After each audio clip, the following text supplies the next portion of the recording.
आपण जर यांची संपूर्ण मुंबईचा आढावा घ्यायचा म्हटला तर आपल्याला हा 31 मार्चपर्यंतचा जो आढावा आहे की जी 16,561 बेड उपलब्ध आहेत आपल्याकडे म्हणजे होते, त्याच्यामध्ये 12,728 बेड आता ऑक्युपाय झालेले आहेत आणि आत्ता ज्याची हे ते 3,933 असे बेड आत्ता उपलब्ध आहेत. त्याचप्रमाणे ICU बेडची जी संख्या आहे ती 1,727 होती. 1,303 आपण आत्ता बेड वापरात आहेत आणि 324 हे बेड ICU हे आपण रिकामी आहोत. तसं O2 बेड हा 8,914 हे होते. 6,795 आता वापरात असलेले आहेत आणि उपलब्ध बेड आहे 2,219.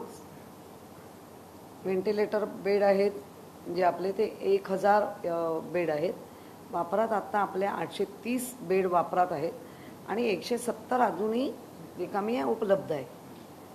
एकूण बाधित रुग्ण आपले 5,394 आणि मृत्यू कालपर्यंतचा आपला 15 हे आहे.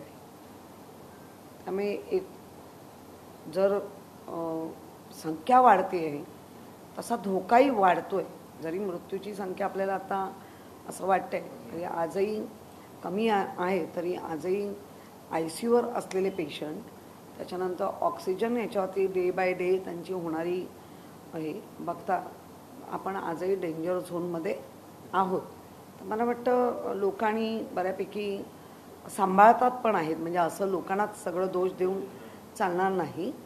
लोकही सांभाळत आहे. फक्त उलट आता फरक एवढा आहे की ह्याच्या आधी झोपडपट्टींमधनं वाढत होतं, आपण हे सारे ह्याच्यातून स्लममध्ये वाढतं असं म्हणायचो, आता हाय राईजमधनं खाली येते.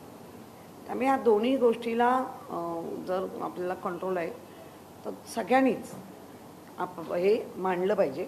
आता मी इथे एकटी आहे म्हणून तुमच्याशी अशा पद्धतीने बोलू शकते, कारण 2 मीटरच्या रुंदीवर आपण एकमेकांनी त्याच्यापेक्षा जास्त आहोत. पण जर आपण गर्दीत आहोत तर पूर्ण हा मास्क आपला असा असला पाहिजे. आणि हेच नेमकं लोक आपली करत नाहीत. हेच नेमकं लोक असा ठेवून गळ्यात ठेवून इकडे ठेवून फिरतात आणि बाधित होण्याची संख्या वाढते. मॅडम, बेडची संख्या आपण जर पाहिली तर आता जे कोविड सेंटर आहे तर तात्पुरते जर पटकन कोविड सेंटर उभे करायचे असतील किंवा 8 दिवसात असं उभे राहण्याची तयारी सुद्धा महापालिकेने केली आहे का काय? नाही, मुळामध्ये आपले जे उपलब्धता बेड आपण 16,000 25,000ची बेड कॅपॅसिटी करतोय. त्यामुळे आपली तयारी चालू आहे. त्या तयारीपर्यंत आपण पोचणारच आहोत. म्हणून मी वारंवार म्हणते की तयारी चालू आहे म्हणजे पेशंट वाढले पाहिजे असं नाही. एक वेळ महापालिकेची सगळी तयारी फुकट गेलेली चालेल, पण एकही रुग्ण बाधित होऊ नये. एक शेवटचा प्रश्न, मुंबई शहरात रुग्णसंख्या वाढते, चर्चा आहे तसं की संपूर्ण लॉकडाऊन नाही परंतु काही निर्बंध जे आहेत ते कडक लावले जाणार आहेत. हो, उद्यापासून कदाचित लागण्याचे संभव आहेत. मुंबई शहरात असू शकतात. हो, त्याच्यामध्ये 50%हूनच म्हणजे 50% इतकी हॉटेल म्हणा याच्यामध्ये लोक गेली पाहिजे. ते त्याच्यावरती वॉच राहणार. कदाचित धार्मिक स्थळं पूर्णतः बंद होती, कारण ऐकतच नाही आहेत ते दिसतंय आपल्याला. आणि त्याच्यामध्ये जास्तीत जास्त ओल्ड एजची लोकं आणि त्यांच्यावर जाणारी लहान मुलं असा तो एक वेगळा हे दिसतो ट्रेंड. तर ते आहेच. त्याचप्रमाणे ट्रेनही ज्याला इसेन्शियल सर्व्हिसेस म्हणतात तीच लोक आता ट्रेननी परत मागच्यासारखा कदाचित प्रवास होईल. मॉल म्हणा, थिएटर म्हणा, नाट्य हे सगळं आता बंद होईल. कारण किती सांगितलं म्हणजे खूप कमी लोक आहेत की जी खरंच मनापासून थिएटरमधली पण नाटकं जेव्हा लागतात 2 खुर्च्या सोडून ते करतायत, सगळं करतायत. पण काही इथे ठिकाणी म्हणजे आता तो भाषिक वाद मी घालणार नाही, पण तो होतोय. त्यामुळे सरसकटच सगळ्यांना त्याची झळ बसते. उपस्थिती जी आहे खाजगी ऑफिसेस आहेत त्यामध्ये उपस्थिती जी आहे ती 50% असू शकते किंवा त्यांनाही आदेश देण्यात येणार आहे की वर्क फ्रॉम होम जेवढं करता येईल तेवढंही करा, असे आदेश असणार आहेत का काय? हो, ऑलरेडी तसे चालू आहेत.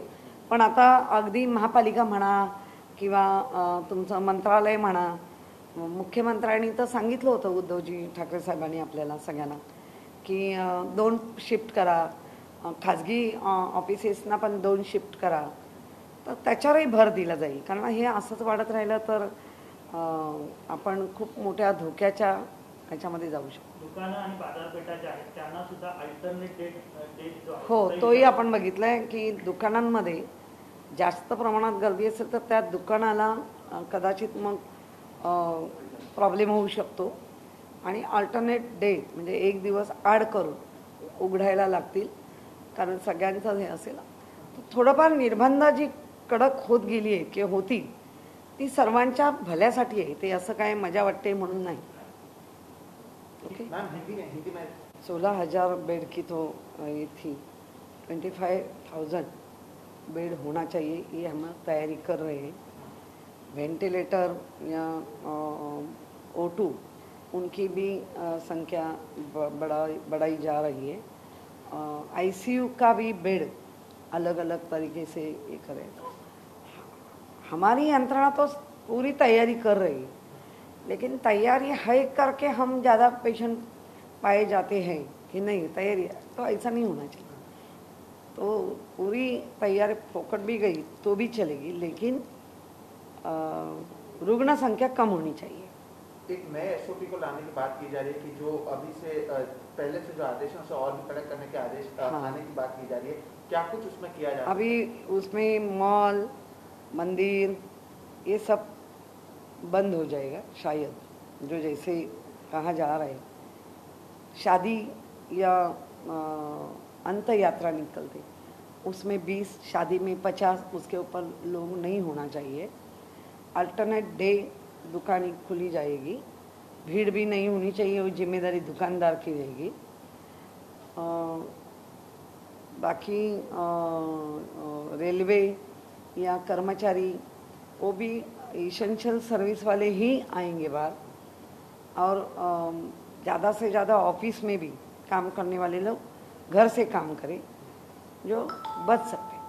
एक डर जो मैम लोगों में है वो लॉकडाउन को लेकर है, क्योंकि जिस तरह से मामले बढ़ रहे हैं और बीच में ये भी कहा गया था कि CM साहब खुद इसके बारे में बातचीत कर रहे थे कि क्या लॉकडाउन के लिए पूछ रहे थे वो कि लॉकडाउन किया जाना चाहिए या नहीं. तो लॉकडाउन को लेकर भी लोगों में कहीं ना कहीं डर अब भी है. नहीं, लॉकडाउन का डर तो सबके मन में है और वो डर सही है, उनका डर होना सही है कि सब लॉकडाउन हो जाते तो बहुत ही तकलीफी सबको है. लेकिन ये भी सही है ना कि रुग्ण बढ़ रहे हैं, लोगों ने समझना चाहिए, लोगों ने सब मिलके करना चाहिए. उकसाने वाले अपनी राजनीति कर रहे हैं. ये वैश्विक महामारी में राजनीति नहीं होनी चाहिए, सब मानते, लेकिन कर रहे हैं. केला जाईल, त्याचाही विचार केला जाईल. लहान मुलं आहेत, शिक्षण हवंच आहे, पण ते वाचले पाहिजे हे पहिलं आहे ना. त्यामुळे त्याचाही विचार नक्की संवेदनशील हे महाराष्ट्राचं सरकार आहे. स्वतः उद्धवजी ठाकरे सर आपले जे मुख्यमंत्री आहे सन्माननीय, ते हळुवारपणे पाऊल टाकलं नक्की करतील.